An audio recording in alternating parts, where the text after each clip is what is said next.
All right, back for more on blood pressure regulation. This time we're going to focus on antidiuretic hormone, also known as vasopressin.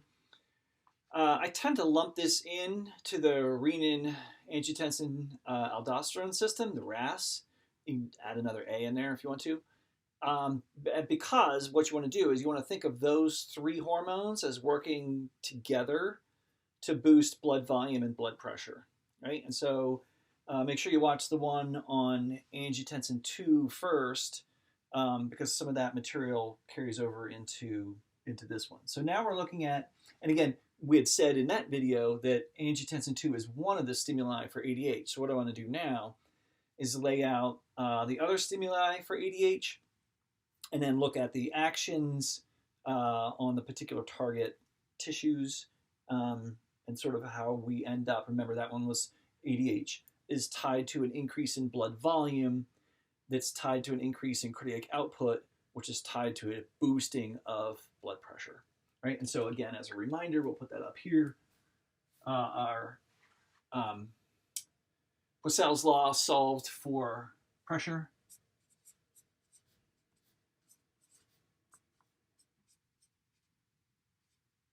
Right? Cardiac output equals, blood pressure equals cardiac output times total peripheral resistance. Total peripheral resistance provided by resistance largely due to changes in the caliber, the constriction or dilation of blood vessels. Okay, so and ADH is actually tied to both of those, but one much more dramatically than the other. So let's point at our, let's go to our target tissue for the stimulus for ADH secretion, which would be the hypothalamus.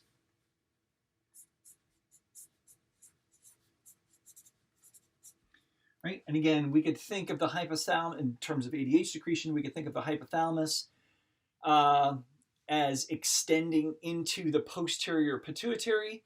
Right? It sends axons through the hypothalamo-hypophyseal tract to the posterior pituitary, where the neurohormone ADH is released. Right?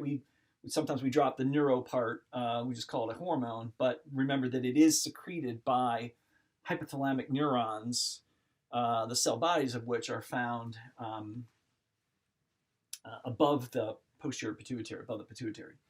Okay, so let's look at our input to the hypothalamus, and let's start with, it's the best, I'm trying to arrange myself here, hypovolemia.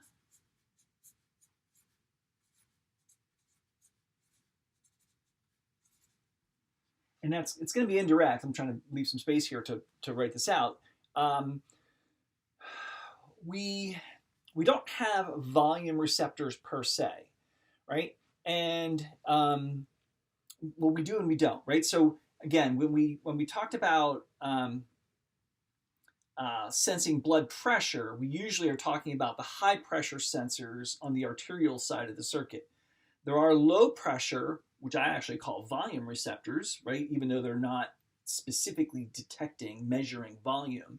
But because they're measuring pressures that are so low, it's really more about volume that's determining the distension in that the venous side receptors. And so hypovolemia is going to lead to a decrease in central venous pressure. And just much like we said in the last video, if we have an increase in blood volume, again, if we go to the other end of the response to ADH, we have an increase in blood volume. A lot of that volume ends up in the high compliance component of the circuit, right? The blood is flowing through all of these circuits, but the amount of blood at any given instant in the venous circuit rises when blood volume is high. Well, if blood volume is low, then the venous volume falls, and because of that, central venous pressure will fall. Well, and again, because central venous pressure will fall, we'll get a decrease in venous return. Right? Again, central venous pressure is the driving pressure, the upstream pressure of the diastolic heart when it's filling. Right? And if that pressure difference between the large veins and the diastolic heart is the driving pressure for filling. Well, if CVP falls, then that driving pressure went down, the delta P, right, driving blood flow into the heart. That pressure goes down, which means venous return into the heart goes down, which means heart distension goes down.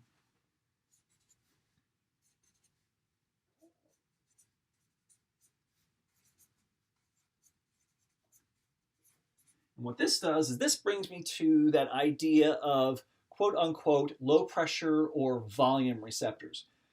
These are veno-atrial in location. They are atrial in location, and they are ventricular in location. In other words, we have sets of these receptors in the large veins, veno-atrial, right at that junction where the veins are dumping into the atria, in the atria themselves, and then in the ventricles.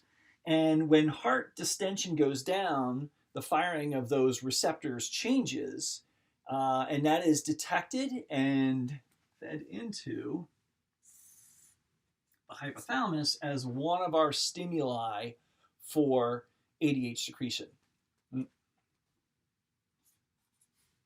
I'll put the posterior pituitary in here just so we don't forget that we're going, right? The inputs to the hypothalamus specifically, the release would be from the posterior pituitary, so we'll say from hypothalamus to posterior pituitary to ADH secretion. Right? Okay, well that's one stimulus. What else do we have? Well, let's throw this one in. We can actually, I'll squeeze it up here at the top because we mentioned it before, and that is angiotensin II itself. Right? Remember, these are all stimuli, so plus signs here. Right, so second stimulus. That's reasonably weak, but it is there. We don't want to. It's not non-physiological, so we're going to list that one. The big one, I'll do this one second to last. The big one is increased P-osm.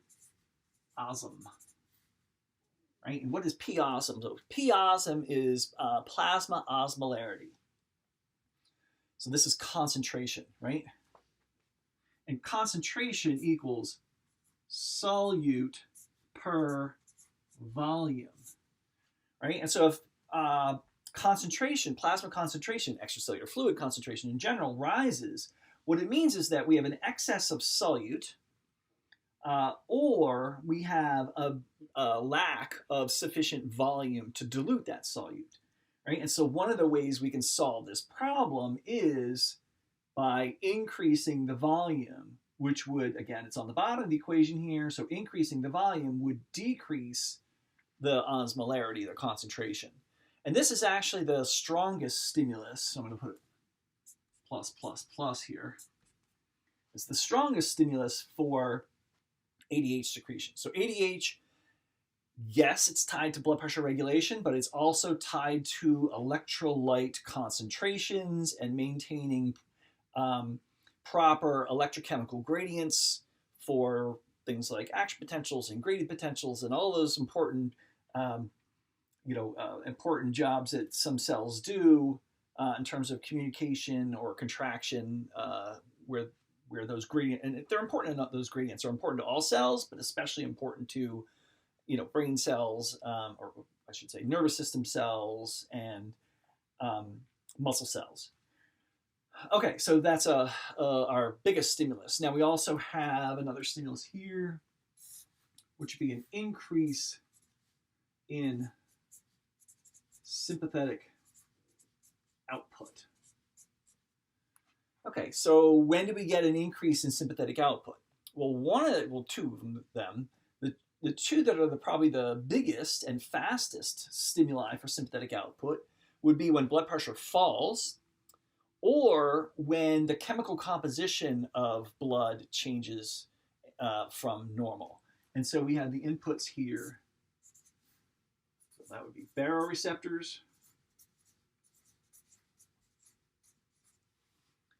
And let's squeeze this guy down here. And chemoreceptors. Right? And the baroreceptors, the ones that would actually increase the sympathetic output, right? Plus, would be when we have a decrease in blood pressure, right? That should be obvious. The chemoreceptor stimulus when we get an increased output to the increased activation of sympathetic output plus, would be when we are not maintaining sufficient oxygenation and carbon dioxide removal. And so that would be when there's an increase in CO2 or a decrease in O2 or a decrease in pH. And the decrease in pH would be directly tied to, through the carbonic acid equation, to the rise in CO2. Okay, so those would be stimuli indicating that we may not have sufficient perfusion. Perfusion is driven by blood pressure, and so we're going to get an increase in sympathetic output. And again, we could have this increase in sympathetic output go directly to cardiac output to increase blood pressure, right? We could have it go directly to total peripheral resistance to increase blood pressure, but it also does it through changes in blood volume, which indirectly affect cardiac output, right? Okay, so I think we have our, let's see. If blood pressure is low, remember, if blood pressure is low, we could end up with ischemia. Ischemia is low perfusion, right? Not enough blood flow to a tissue, which, of course, would fire up the chemoreceptor. So these two are actually tied together. They don't have to be, but they can be. Okay, so what is our ADH doing? Well, our ADH is actually going to bind two different receptor groups. The V1 and the V2 receptor. And I don't have a lot of room here to write more on here, so I'll mention them and then probably squeeze in a picture down here at the bottom if I can. The V1 receptor is a vascular receptor, right? And so the V1 receptor is tied to vasoconstriction. So maybe I could do that. Right? The V1 is tied to vasoconstriction and directly affecting total peripheral resistance. Remember, constriction increases resistance, increasing resistance increases pressure. Now, having said that, that is rare, or you'd have to have sort of a fairly extreme stimulus to generate enough ADH to stimulate the V1 receptors. They are a relatively low affinity receptor. So again, it can play a role, but we have to have a pretty dramatic stimulus. The V2s are where we're going to focus our sort of everyday, all the time effects. And those receptors are found in the collecting duct. And so let me squeeze in just a segment of just the distal nephron, right? We had a picture of the whole nephron in the last video, so I'm going to squeeze in just the DCT. Remember, the collecting ducts collect from more than one. I'll have a sort of output here at the bottom. Right, so this is just the end. The loop of Henle would be behind this. So this is DCT. This is the collecting duct, right? This would be another DCT funneling in here. Right? Collecting ducts are shared among nephrons, among DCTs. And this is the site of ADH binding to V2 receptors. So both the DCT and the collecting duct. So the tubule cells there bind, they express the V2 receptor, and in response to binding to the V2 receptor, we insert aquaporin 2 channels into the collecting duct and the DCT cells. Now, those cells already express aquaporins, but they only express them on one side of the cell. They lack them on the other side of the cell in the absence of ADH. Now, the good news is we already have some degree of ADH, which means you always have some aquaporin 2s. And so what that means is that we have water permeability across these cells on both the apical and the basolateral sides. And so now we have a full transepithelial pathway for water movement. What it also means is that if we want to regulate that water movement, the junctions between those cells at the DCT and the collecting duct have to be what I would call tight junctions. Right? These are tight junctions that are so dense that they do not allow significant water movement between cells. We can't significantly regulate water movement between cells other than to sort of shut it down with tight junctions, right? So what we want to do to regulate how much water we reabsorb versus excrete, right? Reabsorb, pull it out, excrete, let it go. And we do that by adjusting a couple of things, but one of the key things is that permeability across the transepithelial permeability, right? And so let me summarize here. You need two main things to drive water movement, water reabsorption from the DCT and the collecting duct. There's no such thing as a water pump. Water is not pumped uphill in any scenario here, uphill by being against its osmotic gradient. And so you need two things. You need a pathway.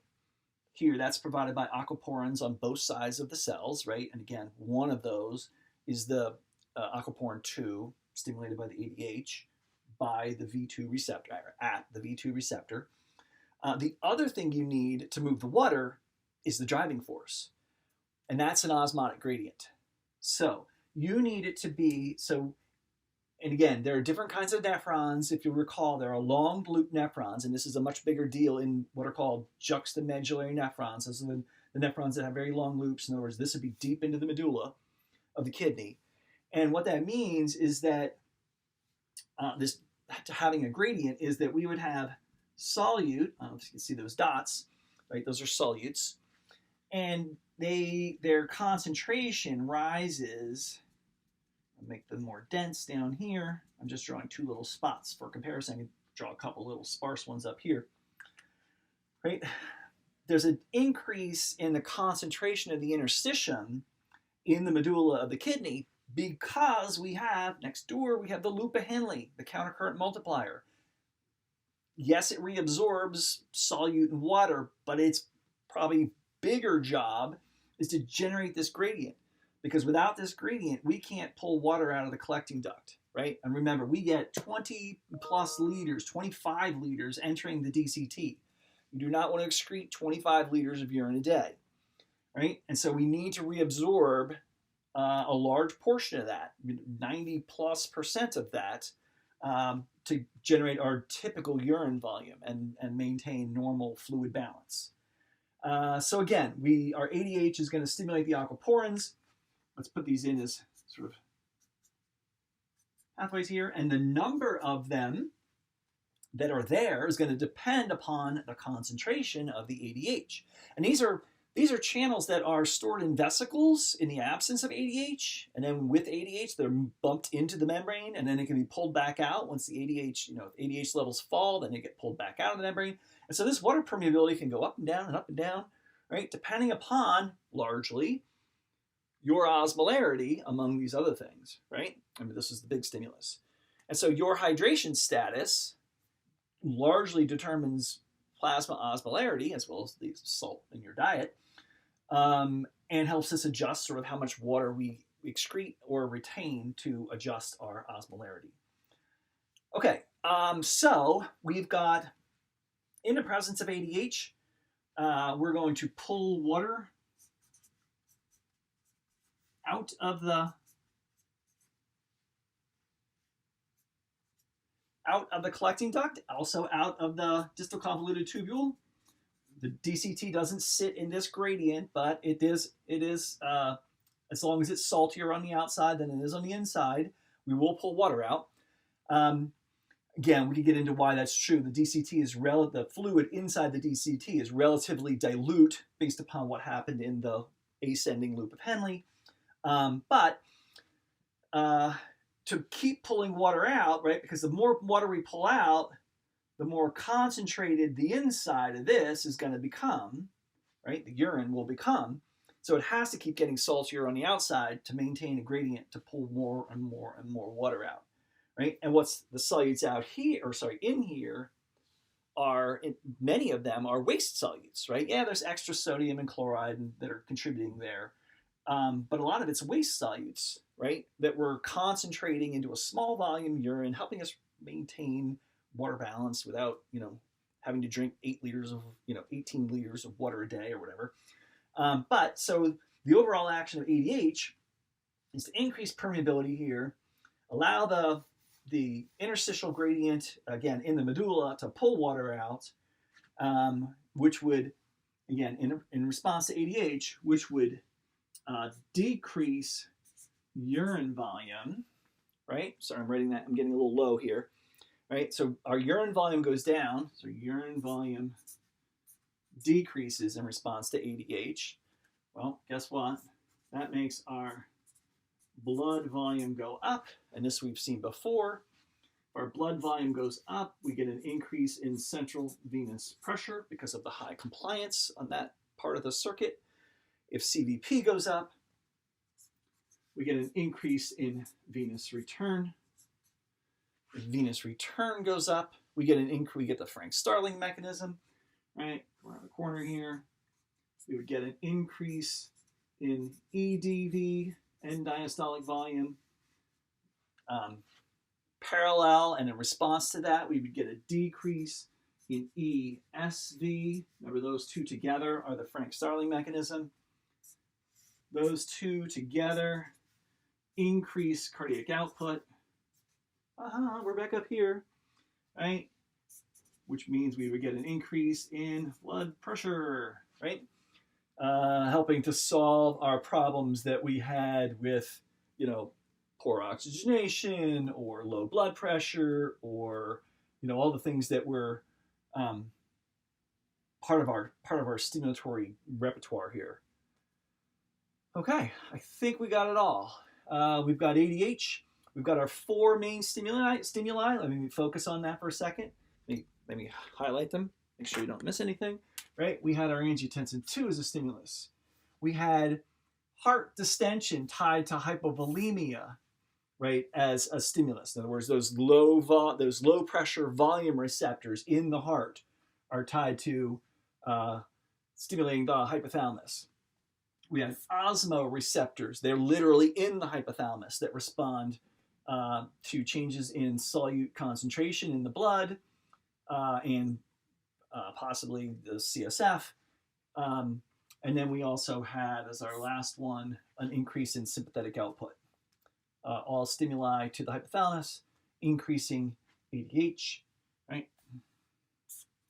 Which again binds 2 different receptor types, but vasoconstriction, very mild under most circumstances. The one related more to volume regulation at the DCT and collecting duct through the V2 is much more significant, aquaporin 2s.